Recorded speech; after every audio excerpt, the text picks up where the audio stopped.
ये कहानी ममता की है। बचपन से ही घर में ये एहसास दिलाकर पाला गया कि औरतों को बोलने का हक नहीं है। अरे ममता, जरा जल्दी जल्दी हाथ चलाओ। रोज ऑफिस में देर पहुंचता हूँ तुम्हारे कारण। लेकिन आपका सारा खाना पैक और तैयार भी है। अरे जबान जितनी चलाती हो उतना अगर हाथ चलाती ना तो शायद घर को अच्छे से मैनेज कर पाती। क्या मतलब है? क्या नहीं मिला आपको? मोजे मोजे कौन देगा? ममता भागकर पति को मोजे देती है। वो हर किसी का ख्याल रखती, लेकिन उसके घर में रोज का रोना लगा रहता। अरे माँ, आज स्कूल में टीचर ने मुझे फीस के लिए डांटा। माँ, मुझे अच्छा नहीं लगता कि स्कूल में फीस के पैसों के लिए मुझे कोई भी बात सुनाए। अरे पर बेटा, ये तो पापा करते हैं ना, सारा ऑनलाइन। मुझे तो इसकी जानकारी भी नहीं है। हाँ हाँ, बना लो बच्चों के सामने मुझे बुरा। अरे करता तो मैं ही हूँ, माना, लेकिन मुझे कोई सपना थोड़ी ना आएगा कि बच्चों की फीस जमा करनी है। अरे बताओगी तो तुम ही ना। ममता की अब ये आदत में शुमार हो चुका था। वो हमेशा हर बात के लिए खुद को ही दोषी मानती। एक दिन वो पड़ोस की दोस्त से कहती है, समझ नहीं आता यार, मैं इतनी डम कैसे हो सकती हूँ। बात तो सही भी है ना। अब पति बेचारा नौकरी करे, पैसे कमाए, या फिर ये देखे कि बच्चों की फीस का वक्त है। क्या करूँ यार। पता नहीं, मेरे पति तो सारा काम खुद ही करते हैं। वो तो कहते हैं कि तुम थक जाती होगी, सारा दिन घर बाहर बच्चे। तो अच्छा, ऐसे भी पति होते हैं क्या? अरे क्या बात कर रही है? भाई साहब कभी तुझे किसी बात के लिए सुनाते नहीं? किसने कहा नहीं सुनाते? अरे ये पति चीज ही ऐसी होती है कि बिना पत्नी को सुनाए उन्हें चैन की नींद कहाँ आती है। तो तू भी परेशान रहती होगी कि कैसे, क्या, कब भूल गई। अरे वो तो मुझे बस इस बात के लिए ताना देते हैं कि मैं वक्त पर खाना क्यों नहीं खाती या पार्लर जाकर अपनी साज सज्जा क्यों नहीं करवाती। पड़ोसन बोल ही रही होती है कि ममता के बेटे की आवाज आती है। अरे माँ, क्या हो गया? लग नहीं रहा कि आज आप मुझे पानी भी देगी। अरे कब से खाने के लिए वेट कर रहा हूँ। अरे यार, मैं चलती हूँ, बेटा खाने के लिए वेट कर रहा है। मैंने उसे खाना भी नहीं दिया। अरे 12वीं में पहुँच चुका है तुम्हारा बेटा, उसे बोलो खुद पानी लिया करे। मैंने तो अपने बच्चों को काम करना सिखाया है। अरे यार, खुद की भी तो कोई लाइफ है। माना जब नहीं कर सकते थे तो किया, लेकिन अब इतने बड़े बच्चों की हर बात मानेंगे तो मुश्किल तो अपने को ही होगी।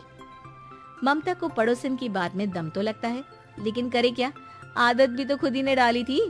ममता घर जाती है कि तभी बेटी आ जाती है। माँ, परसों मुझे एक शादी में जाना है। तेरी वो जो लाल वाली साड़ी है ना, उसे दे देना। मैं आज जाकर टेलर को दे दूंगी, वो उस साड़ी से सूट बना देगा। अरे नहीं नहीं तारा, वो मेरी माँ ने मुझे दी थी और उस साड़ी से मेरी काफी भावनाएं जुड़ी हैं।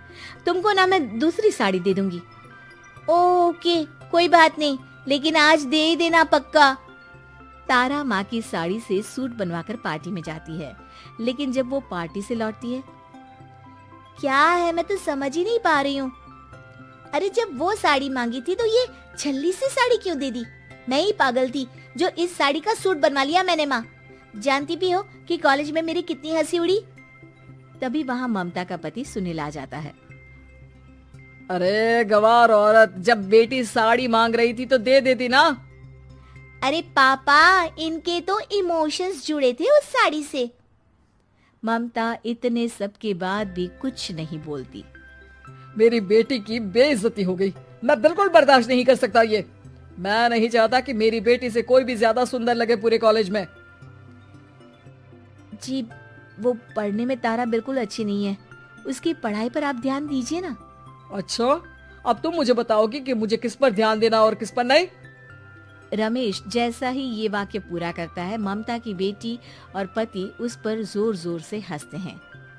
अरे ठीक है ना, पता ही नहीं चला कि कैसे वक्त इतना बीत गया।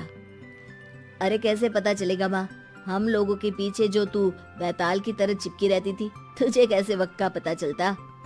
ममता को पहले सास ससुर, फिर पति और बच्चों की तरफ से इस तरीके की बातें सुनकर उसका मन बहुत दुखी रहता था। एक दिन, सुनो ना, बहुत दिनों से कमर के नीचे बहुत दर्द रहता है।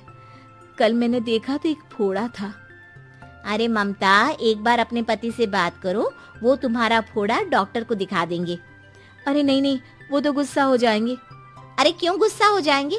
तुमको दर्द है? हाँ, लेकिन वो यही बोलेंगे कि ऑफिस जाऊं या फिर तुम्हें लेकर डॉक्टर के पास। तो बेटे से ही बात कर ले। अरे वो तो मैं कर लूं, लेकिन फोड़ा है ऐसी जगह कि उसे बताते मुझे शर्म आएगी। लेकिन कुछ ना कुछ तो करना जरूरी है ना। ऐसे कब तक फोड़े के दर्द से तड़पती रहेगी? अब तो सोच रही हूँ कि इनसे बात कर ही लूं, वरना दर्द के मारे कहीं मर न जाऊं। लेकिन शाम को, ममता, क्या किया तुमने आज? खाने के डिब्बे में कैसा खाना दिया था? दाल खराब हो गई थी। कब की थी? दाल तो मैंने सुबह ही बनाई थी, खराब कैसे हो गई? अच्छा सुनिए ना, मुझे कहना है कि अरे गरम दाल बंद करोगी तो ऐसा ही होगा ना। बेइज्जती हो गई सबके सामने मेरी। ऑफिस वालों ने ऐसा मजाक उड़ाया कि क्या बोलूं। कल से ठीक से खाना देना है तो देना, वरना खाना देना बंद कर देना। बाहर खा लूंगा मैं। ममता, जो पति से अपनी परेशानी बताने वाली थी, वो अब ये सोचने लगती है कि कल से पति को खाने में क्या दे। अगले दिन ममता थकी थकी सी हालत में, आप लोगों के लिए नाश्ता बना दिया है, खाना बनाने की हिम्मत नहीं है आज तो। रात भर सोकर थक गई है ना, इसीलिए तो खाना नहीं बना सकती। हिम्मत नहीं हो रही है, मैं बस सोने जा रही हूँ। बस मैडम को सोने का बोल दो, फिर देखो कैसे सोती रहती है। माँ, फिर वही पराठा सब्जी। अरे हमारे साथ के दोस्त एक से बढ़कर एक नाश्ता खाना लेकर आते हैं, आप तो बस। सभी घर से निकल जाते हैं, लेकिन जब शाम को बेटा घर आता है तो घर में अंधेरा रहता है। बेटा लाइट जलाता है। क्या माँ, तुम्हारा भी जवाब नहीं है बिजली का बिल बचाने के लिए? वो बोल ही रहा होता है कि सामने माँ जमीन पर लेटी मिलती है। वो उसके पास जाता है। अरे माँ, क्या हो गया माँ? तभी वहाँ पड़ोसन आती है। अरे बेटा, तुम्हारी माँ के पैर के पास एक फोड़ा है, जिसके कारण ये लगातार कमजोर होती जा रही थी। मैंने उसे पहले ही कहा था कि घर में बता दो, लेकिन तुम्हारी माँ किसी को तंग करना नहीं चाहती थी। तभी वहाँ डॉक्टर आ जाता है। अरे इनके ऑर्गन में दिक्कत है, कोई बात है जो इनके मन में खटक रही है। अरे नहीं नहीं, इसके मन में कोई बात नहीं है, कोई काम है नहीं ना इसके पास, सारा दिन बस घर में ही रहती है। देखिए, मैं तो ये नहीं जानता, लेकिन हाँ, इनके मन में हमेशा कोई बात रह जाती होगी, इसीलिए उनकी ये हालत है। अगर आप समय से नहीं ले आते तो हो सकता था कि। अरे नहीं नहीं डॉक्टर साहब, हम पूरी कोशिश करेंगे कि वो ठीक हो जाए।